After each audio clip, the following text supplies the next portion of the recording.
ሰላም ጤና ይስጥልን። የጊዮን ዜና መረጃዎችን እነሆ። ኮሎኔል አያሌው መካነ ሰላም ከተማ ላይ ተሸኝቷል። ከዚህ በተጨማሪም ኮሎኔል በለጠ ጃማ ደጎሎ ላይ በምኒልክ እዝ አናብስቶች ተሸኝቷል። እንዲሁ የምኒልክ እዝ አስደናቂ ተጋድሎ ድርጅታዊ ቅንጅት ታክሎበት ተጠናክሮ ቀጥሏል።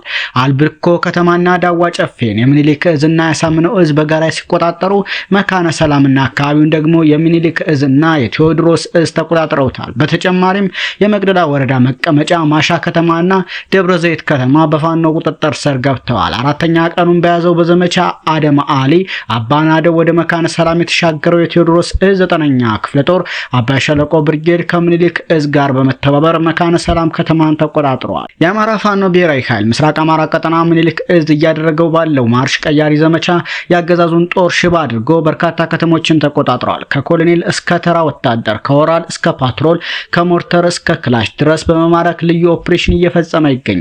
በዚህ ዘመቻም የአማራ ፋኖ ብሔራዊ ኃይል ምዕራብ አማራ ቀጠና ቴዎድሮስ እዝ ወደ ቤት አማራ ቀጠና አባይን በመሻገር ዘመቻውን ተቀላቅሎ ከምኒልክ እዝ ጋር በጥምረት ከጠላት ጋር እየተፋለመ የሚገኝ ሲሆን መካነ ሰላም ከተማን ተቆጣጥሯል ሲሉ የፋኖ ኃይላት ገልጸዋል። ኮሎኔል በለጠ የሚባል ያገዛዙ ጦር መሪ ጃማ ደጎሎ ላይ እርምጃ እንደተወሰደበት ሲገለጽ፣ ከንጋት ጀምሮ በወልዲያ ከተማ ከባድ ትንቅንቅ እየተደረገ ነው።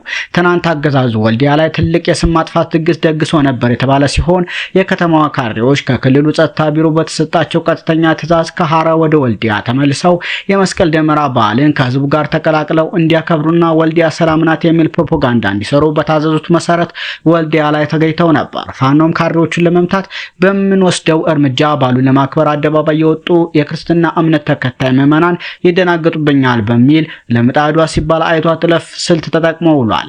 ነገር ግን ዛሬ ከንጋት ጀምሮ ድጋሜ በከፈተው ማጥቃት ከተማዋን 1/3 በቁጥጥር ስር አስገብተዋል። በከተማዋ ጉባ፣ ከፊል መቻሬ፣ ኬላ፣ ጎንደር በር፣ አደምጉር፣ መብራት ኃይል፣ ሌሎች ከተማዋ አካባቢዎች በፋኖ ቁጥጥር ስር ገብተው ውለዋል።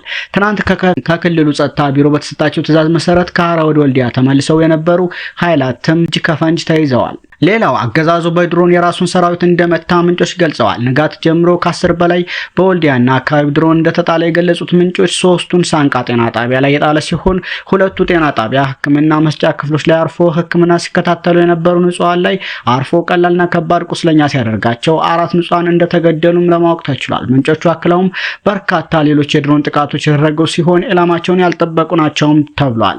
ምሽጋቸውን ፋኖ አስለቅቋቸው ወደ ኋላ ሲያፈገፍጉ የነበሩ የራሱን ሰራዊት እንደመታና በርካቶች ሙትና ቁስለኛ እንደሆኑም ለማወቅ ተችሏል። ይህ በእንዲህ እንዳለ የሰሜን ወሎ ዞን ሀገረ ስብከት በአመራሮች በከተማ እየዞሩ ከተማዋ ሰላም ናት የሚል ፕሮፓጋንዳ እንዲሰሩ መማሪያ ወርዷልም ተብሏል። እግረ መንገዱም በሃይማኖት አባቶች ላይ ጥቃት የሚፈጽም ቡድንም ተዘጋጅቷል። ይህ ቡድን የፋኖ መለዮ ልብስ የቀድሞ ምስራቅ አማራ ፋኖ ዩኒፎርም እንዲለብስና ገዝታው ፋኖን እንዲመስል ሜካፕ ተሰርቶ በተጠንቀቁማልም ተብሏል። ሌላው ከሁሉም በአማራ ሳይንት ቀጠና ያለው የፋኖ ኃይል ማንሰራራት በከፍተኛ ሁኔታ ጠላትን አበሳጭቷል። ወልዲያ፣ ሳንቃና ሌሎች ከተሞች ላይ እየተፈጸመ ያለው የድሮን ጥቃት ፋኖ ከሚሊሻ አመራሮች ጋር ሊደራደር ነው በሚል የድሮን ጥቃቶች እንደተፈጸመ ለማወቅ ተችሏል። በተለይ በትናንትናው ዕለት የወልዲያና የሰሜን ወሎ ዞን አመራሮች አላሳልፍም ያለው ከፋኖ ጋር አብሮ ስለሚሰሩ ነው ተብሏል።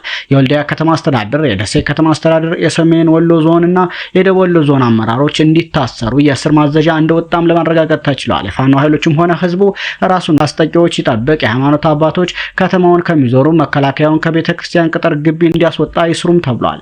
ለአገዛዙ ባሳየው ተላላኪነት የተነሳ የደቡብ ወሎ ዞን ጸጥታ ቢሮን እንዲመራ ታጭቶ የነበረው የደሴ ዙሪያ ወረዳ ሚሊሻ አዛዥ ተገድሏል። አዛዡ ትናንት ምሽቱን ከደሴ በቅርብ ርቀት በተደረገ ውጊያ ነው በፋኖ ስናይፐር ተኳሾች መሃላናቱን ተመቶ የተገደለው። በልጅ ኢያሱ ኮር ስር ከቤት አማራ ክፍለ ጦር አንዱ ሻለቃ ከዙ ተወርዋሪ አንዱ ሻለቃ የተውጣጡ የፋኖ አባላት በጋራ በመሆን በወሰዱት እርምጃ ነው ሚሊሻ አዛዡን ጨምሮ በርካታ ያገዛዙ ወታደሮችን በመግደል ድል መጎናጸፋቸውን ምንጮች የገለጹት።